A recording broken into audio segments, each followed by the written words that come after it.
Hey guys, Sean Hammond with PremierGuitar.com at Summer NAMM in Nashville, talking to Don from Gibson Acoustic. Don, thanks for having us. Thanks for coming by today. You're welcome. So you guys have a whole new line of HP acoustics, high performance. High performance acoustic guitars, just a wonderful addition to our traditional guitars and our standard models for this year. We have 5 new models that all feature some cool new dynamics that we've never done before. First off, we've thinned down the body depth just a little bit for more comfort, more ease of play for that smaller person that maybe the traditional size dreadnought guitar may be a little too deep, too large. Second thing we did is we took the fingerboard. Our traditional guitars always have a 12-inch radius fingerboard.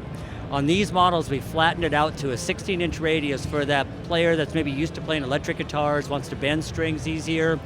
The 16-inch radius across the whole fretboard. Yes, 16-inch radius frets across the board. The neck profile is slightly different than our traditional Gibson neck profile, just for ease of play, nice responding. Just the kind of more like a D shape or something? It's a D shape, but it's just it's very slim, very fast. Like I said, just very ease of play friendly on the new HP models. Now the fretboard itself is also different too, right? On this particular guitar, it has a rich light fingerboard. It's an ebony-like composite fingerboard. Across the series, we have some variations in styles, variations in woods, but overall, it's just going after that player that just wants a guitar that they pick up and you just want to play. That's what it's all about. Now, how about the woods themselves?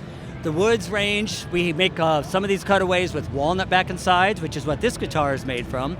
Solid or laminate? All solid woods, all handmade in Bozeman, Montana. And these guitars still have all the hand-built factor that Gibson Acoustics are famous for. We've cut no corners, we've not changed how we build the guitars, we just built them with a different style for that younger, more progressive type player. So walnut, that's pretty unusual. You don't see that a lot, especially from you guys, as far as I know. It is a wood that's gaining more and more traction. It's very sustainable, very ecologically friendly, sounds great, and it's sourceable right here in the US, which makes it all good. Yeah, that's cool. You guys are doing that. Tonally, what would you compare it to? For I imagine most people haven't played walnut guitars before. You know, and everybody here thinks differently. Myself, the big 3 when it comes to acoustic guitars is maple, mahogany, and rosewood. Maple's normally your brightest tone wood. Rosewood gives you your low end. Mahogany is always kind of your most balanced through the spectrum. I personally put walnut maybe like a little brighter than mahogany, but maybe not so quite as maple. But it just has a nice shimmeriness to it, but still has the warmth that you get from a mahogany guitar as well. And then just Sitka spruce top, or Sitka spruce top, yes, on these. So. All right, should we, anything else you want to tell us about it? How about we get a look of the back, actually, with the walnut and all that? Excellent, beautiful walnut back and sides, and of course all these guitars do have pickups in them, so they're stage ready as well. And just the workmanship that our team is doing in Bozeman, Montana right now is better than it's ever been. The consistency is great, and just the quality of the product is just unparalleled in Gibson history.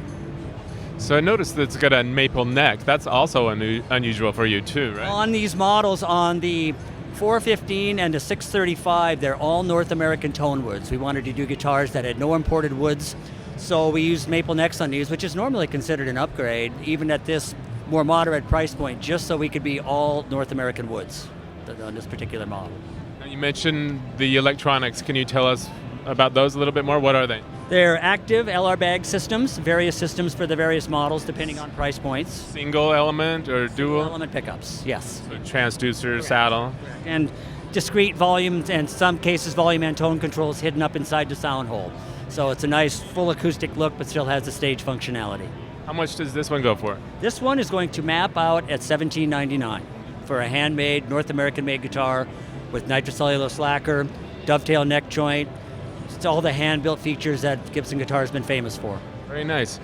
What about the whole line? I mean, you said there's 4 other models here, and we can't go into every detail of every one, but what's like the price range on them? Price range starts at $15.99 and goes up to $32.49 map on these 5 guitars, and again, it's just a nice price elasticity that'll give everyone, fill a niche for every player.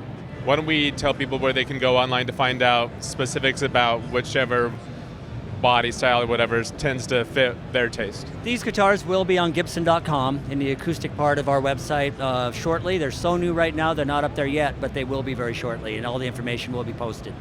Cool. Thanks, Don. Not a problem. Yeah. Thanks, guys.